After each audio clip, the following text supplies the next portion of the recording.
Baik, perkenalkan, nama saya Citra Marliayanti, NIM 19104168868 dalam mata kuliah Manajemen Operasi dengan dosen Adi Mursalin SEMM. Di sini saya akan membacakan 3 ringkasan video. Yang pertama, metode penugasan. Metode penugasan merupakan bagian dari program linear yang digunakan untuk mengalokasikan pekerjaan kepada subjek atau orang tertentu agar diperoleh hasil yang optimal.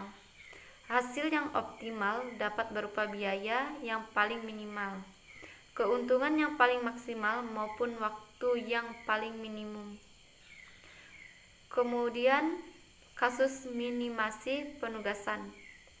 Langkah penyelesaian kasus minimasi.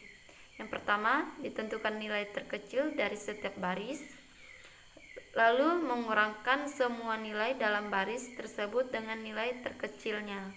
Yang kedua, diperiksa apakah setiap kolom telah mempunyai nilai 0. Bila sudah, dilanjutkan ke langkah 3. Bila belum, dilakukan penentuan nilai terkecil dari setiap kolom yang belum mempunyai nilai 0. Kemudian setiap nilai pada kolom tersebut dikurangkan dengan nilai terkecilnya.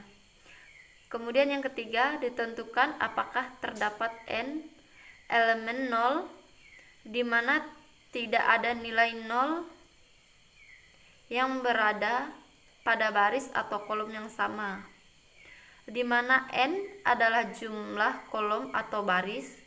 Jika ada, maka tabel telah optimal.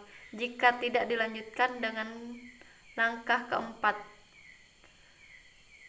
Kemudian langkah keempat, dilakukan penutupan semua nilai 0 dengan menggunakan garis vertikal atau horizontal seminimal mungkin. Kemudian ditentukan nilai terkecil dari nilai-nilai yang tidak tertutup garis. Lalu semua nilai yang tidak tertutup garis dikurangkan dengan nilai terkecil tersebut. Kemudian yang keenam, kembali lagi ke langkah yang ketiga. Kemudian masalah penugasan dengan metode Hung-Ryan. Yang pertama, masalah penugasan. Masalah penugasan merupakan suatu masalah yang sering muncul dalam banyak kasus pembuatan keputusan yang mengenai pengaturan objek untuk melaksanakan tugas dengan tujuan minimalkan biaya, waktu, jarak, dan sebagainya, atau memaksimalkan keuntungan, kepuasan, atau sebagainya. Kemudian, metode Hung-Ryan adalah metode yang memodifikasi baris dan kolom dalam matriks efektivitas sampai muncul sebuah komponen 0 tunggal dalam setiap baris atau kolom yang dapat dipilih sebagai alokasi penugasan. Kemudian yang ketiga, syarat-syarat metode Hung-Ryan.